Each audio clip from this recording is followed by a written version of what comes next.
दोस्तों नमस्कार। जैसा कि आप सभी को विदित होगा कि अभी हाल ही में देश में हुए लोकसभा के चुनावों में अयोध्या की खूब चर्चा हुई है। अयोध्या के 2 बार के भारतीय जनता पार्टी के सांसद लल्लू सिंह को करारी हार मिली।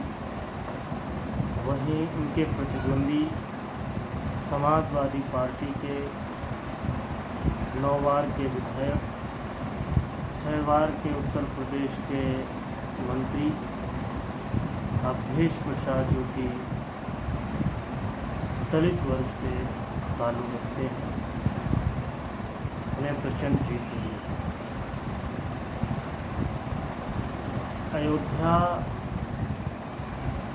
में भाजपा का हारना और सपा के प्रत्याशी का जीतना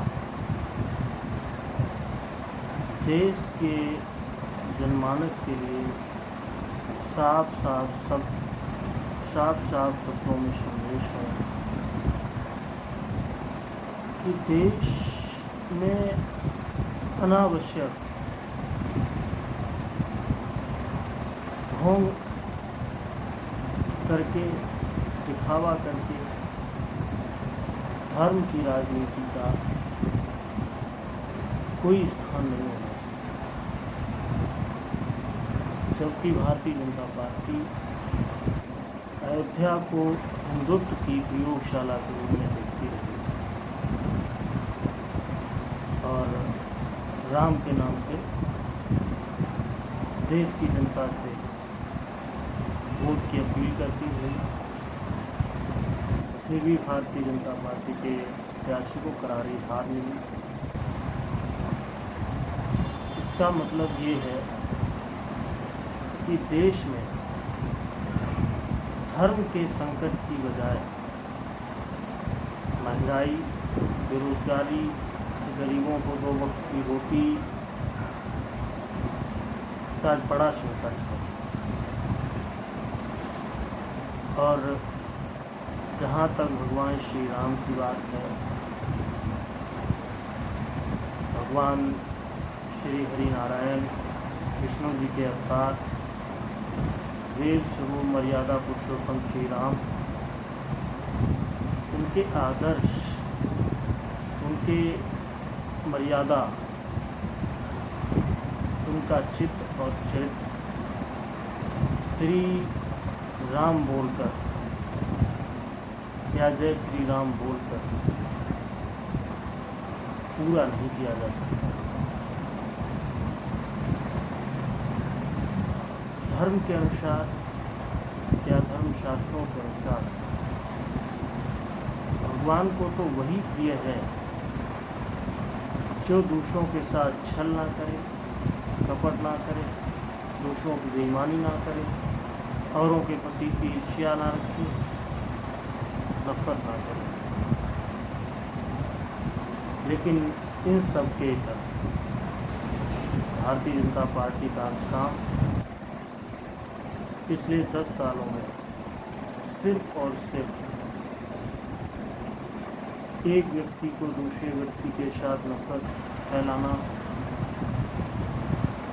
राजनीतिक प्रतिद्वंदिता तो पहले भी देश में थी, आगे भी रहेगी, किंतु नफरत जो पिछले 10 सालों में बढ़ी है, ऐसी नफरत इसके पूर्व देश के इतिहास में कभी नहीं थी। मुझे लगता है कि भगवान श्री राम को नफरत, ईर्ष्या, द्वेष, छल और कपट जैसी चीज़ें अच्छी नहीं लगी, या प्रधानमंत्री नरेंद्र मोदी जी स्वयं को कहते हैं कि मैं बायोलॉजिकल नहीं हूँ, यानी मैं जैविक नहीं हूँ, तो भगवान बनने की कोशिश करते हैं। बल्कि भगवान बनने की ही कोशिश नहीं, मोदी जी ने तो यहाँ तक अपने प्रशंसकों से, अपने समर्थकों से कहलवाया कि वो भगवान श्री राम को लेके आए हैं, जबकि ये उनकी भूल है, अज्ञानता है। भगवान श्री राम आज से नहीं है और ना उनको कोई ला सकता है। जब धर्म की स्थापना करनी हो, जब दुष्टों का संहार करना हो, तो वेद स्वरूप श्री राम या उनके अन्य रूप जो हैं उनमें उन्होंने अवतार धारण स्वयं किया है, वो किसी के लाने से नहीं आते। मुझे लगता है कि भाजपा ने और नरेंद्र मोदी जी ने स्वयं को भगवान समझा या स्वयं को मात्र धर्मक या सनातन का ठेकेदार समझा। इसीलिए क्रोध में आकर भगवान श्री राम ने उनके अहंकार को तोड़ा है, उनके अहंकार को चकनाचूर किया है। ये जायज़ सी बात है कि भगवान का भोजन ही अहंकार है। भगवान किसी भी प्रकार का जो छल कपट द्वेष ईर्ष्या नफरत है, इसको कभी अच्छा नहीं मानते, जो कि मोदी जी के द्वारा देश में किया जा रहा है। उसी का परिणाम है आज कि अयोध्या के लोगों ने संदेश दिया, जबकि कुछ तथाकथित धर्म के ठेकेदार अयोध्या वासियों को गंदी भद्दी गालियाँ भी दे रहे हैं और कहते हैं कि भाजपा को वोट नहीं दिया, इसलिए उनका बहिष्कार किया जाना चाहिए। मुझे लगता है ये भाजपाइयों की या भाजपा के समर्थकों की, नरेंद्र मोदी जी के समर्थकों की ये एक और बड़ी गलती होने वाली है कि वो भगवान श्री राम की प्रजा को, भगवान राम के अन्य भक्तों को, अन्य सनातनियों को गाली देकर भगवान श्री राम का क्रोध और बढ़ाएंगे, ताकि भविष्य में भाजपा को इसका फिर से खामियाजा भुगतना पड़ेगा। मुझे लगता है कि जो भी जितनी भी भक्ति करता है उसको करने दी जाए, क्योंकि आस्था और धर्म हर व्यक्ति का व्यक्तिगत विचार है।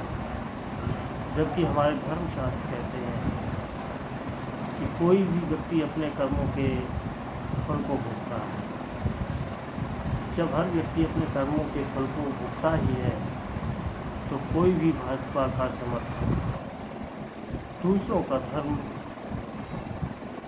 मतलब बताने वाला कौन होते हैं या उनको धर्म का सर्टिफिकेट देने वाले कौन होते हैं, मुझे लगता है सब चीज़ों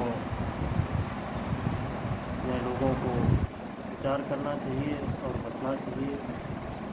हाँ, इस चीज़ का तो मैं समर्थन करूँगा कि अगर धर्म की खतरे की बात होती है तो धर्म के प्रति लोगों में जागरूकता लाई जाए, ना कि नफरत फैलाई जाए। लोगों में धर्म के प्रति अगर जागरूकता होगी तो मुझे खुशी होगी कि धर्म के प्रति लोगों को जागरूक किया जा रहा है। ये आवश्यक है जिससे कि धर्म के बारे में लोग अच्छा जाने, अच्छे बने, किंतु दूसरी ओर लोगों को छीटाकशी का शिकार ना बनाए, नफरत लोगों में ना फैलाए। हमारी यहाँ जो प्रार्थना है, कोई भी इंसान स्वयं के कर्मों का जब फल का भोगी होता है तो उसके ऊपर अनावश्यक टिप्पणी करना या उसको धर्म का सर्टिफिकेट देने की कोई आवश्यकता नहीं है।